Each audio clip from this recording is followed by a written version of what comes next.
खेतों में देखा कि एक दादाजी खेत में काम कर रहे हैं, तो मैंने सुरक्षा कर्मियों को कहा आप यहीं ठहरो, मैं जाके ज़रा बात करती हूँ। थोड़ी सी कटाई मैंने उनके साथ कर ली। उन्होंने सोचा होगा ये शहर की लड़की है, थक गई होगी, धूप बहुत है, तो कहा कि बेटा घर चलो मेरे साथ। मुझे घर ले गए अपने। घर में दादी जी थी, छोटे छोटे बच्चे थे, बहुएं थीं। मुझे खाना खिलाया, पराठे बनाए, चाय पिलाई, सारी बातें बताई कि कौन कहाँ पढ़ता है, कौन किसकी नौकरी कहाँ है, सारी चीज़ें मुझे एकदम अपना लिया। तभी 4-5 घंटे बीत गए, मुझे पता भी नहीं चला। 4-5 घंटों बाद उनका बेटा घर आया। अब इत्तेफाक से उनके बेटे ने रायबरेली में काम किया था, तो मुझे देखते ही पहचान लिया। 8 से 10 साल बीत गए हैं।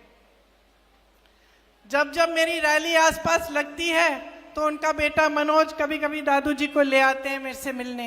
ये आपका हरियाणा प्रदेश किसानों, जवानों, पहलवानों का प्रदेश है। यहाँ आकर बहुत खुशी होती है, बहुत गर्व महसूस होता है। दिल्ली तो पास में ही है, आना जाना काफी हो जाता है। मेरे बच्चे गुड़गांव में पढ़े। मेरा अपना भी अनुभव है आपके प्रदेश का। मेरी बहनें बैठी हैं।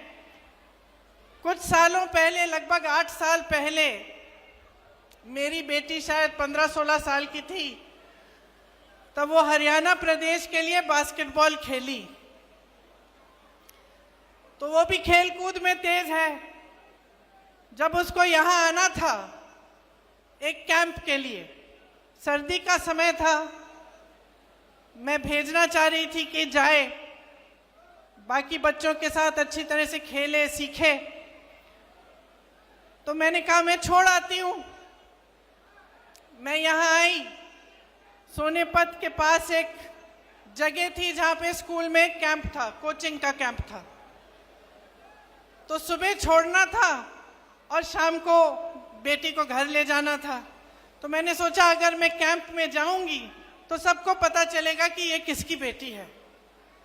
तो मैंने सोचा कि इससे अच्छा मैं थोड़ा दूर उसको छोड़ देती हूँ और वो चली जाएगी और शाम को मैं आके ले लूंगी, तो किसी को पता नहीं चलेगा कि मेरी बेटी है, सब की तरह समान तरह से उसके साथ व्यवहार होगा।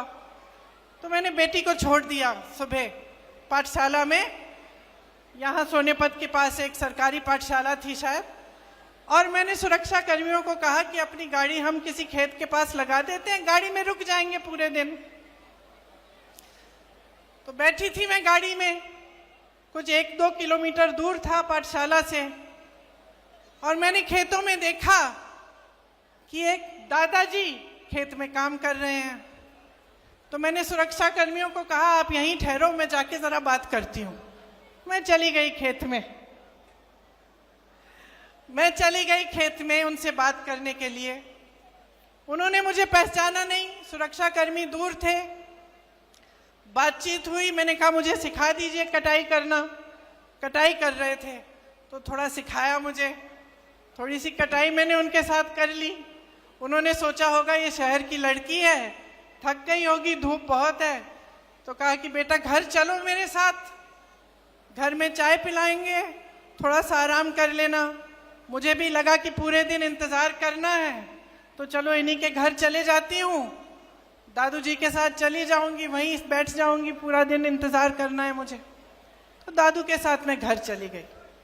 मुझे घर ले गए अपने। घर में दादी जी थी, छोटे छोटे बच्चे थे, बहुएं थीं। मुझे खाना खिलाया, पराठे बनाए, चाय पिलाई, सारी बातें बताई कि कौन कहाँ पढ़ता है, कौन किसकी नौकरी कहाँ है, सारी चीज़ें मुझे एकदम अपना लिया। मतलब अभी अभी मिले थे, मुझे जानते नहीं थे, अपने परिवार समान घर ले गए, अपनाया। मुझे भी बहुत अच्छा लगा। खूब बातें हुई कि किस तरह से क्या करते हैं, क्या होता है, अपना जीवन कैसे गुजारते हैं। तभी 4-5 घंटे बीत गए, मुझे पता भी नहीं चला। 4-5 घंटों बाद उनका बेटा घर आया। अब इत्तेफाक से उनके बेटे ने रायबरेली में काम किया था, तो मुझे देखते ही पहचान लिया। और कहा कि आप तो प्रियंका हैं। तो अब मैंने कहा नहीं था, मैंने कुछ कहा नहीं था उनको, तो मुझे भी अचानक मुझे लगा, मैंने कहा हाँ। तो फिर तो सबने और भी गले लगाया और फिर दादी जी की बात की, पिताजी की बात की और हमारी एक दोस्ती हो गई। देखिए 8 से 10 साल बीत गए हैं। जब जब मेरी रैली आसपास लगती है तो उनका बेटा मनोज कभी कभी दादू जी को ले आते हैं मेरे से मिलने, कभी कभी मेरे घर भी आते हैं। जब जब मेरे घर आए तब कभी खाली हाथ नहीं आए, गन्ना लाए, घी लाए, बच्चों के लिए कुछ ना कुछ लाए, कपड़े लाए। और दादी जी सीधे मेरी रसोई में गई और पराठे बनाने लग गई, सबके लिए खाना पकाया। तो एक अपनापन जो था वो एकदम बन गया। और मुझे अक्सर लगता है कि यही है हरियाणा, यही है हरियाणा की जनता, यही है आपकी संस्कृति, यही है आपके संस्कार। और एक और बात बता देती हूँ कि उन 8 सालों में मेरे से एक चीज नहीं मांगी। कुछ भी मांग सकते थे, जब हमारी सरकार थी केंद्र में तो ठीक है, लेकिन सरकार न होते हुए भी कुछ भी मांग सकते थे, ये नौकरी दिलवा दो, एक काम करा दो। कुछ नहीं मांगा आज तक मेरे से, सिर्फ मुझे प्रेम दिया है। और मैं समझती हूं हमेशा कि जो आपका प्रदेश है और मेरा परिवार है, उसके बीच जो रिश्ता रहा है, उसी का प्रतीक ये मेरा एक छोटा सा रिश्ता जो इस एक परिवार के साथ है वो है। एक और बात बताती हूं, मेरी बच्ची फिर हरियाणा के लिए खेली और उसके साथ 10 और लड़कियां थीं जो उसकी टीम में थीं। यहां से दूर जाना था पौंडीचेरी, चेन्नई से भी आगे, मद्रास से भी आगे। वो लड़कियां गई, मैं भी साथ साथ चली गई। मैंने कहा मम्मी हूं, जाना चाहिए। बाकी एक और लड़की थी जिसकी माताजी साथ में थी। बाकी सारी जो लड़कियां थी गांव की लड़कियां थी, खूब मेहनत करके आगे बढ़ी थी। उनके माता पिता नहीं आए उनके साथ।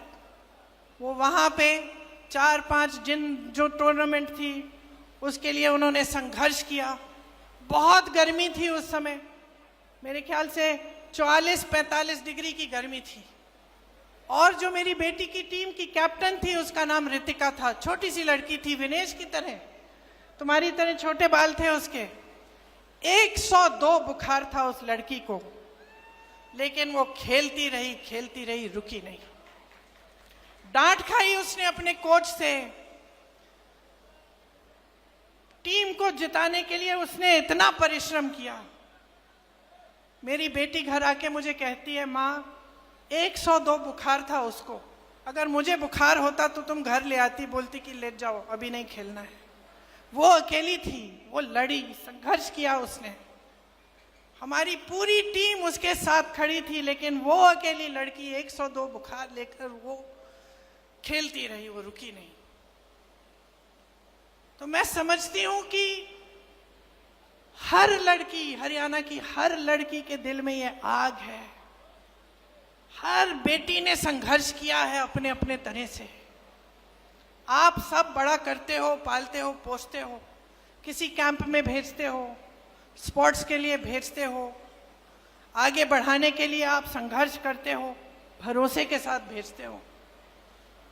मैंने भी जब जब अपने बच्चों को भेजा है, चाहे स्कूल में, पाठशाला में, कोचिंग कैंप में, तो कुछ भरोसा होता है अध्यापकों पे, कोच पे, आगे जो संस्था है उस पे भरोसा होता है कि चलो हम भेज रहे हैं अपने बच्चों को, आप कम से कम हमारे बच्चों की हिफाजत कर लोगे।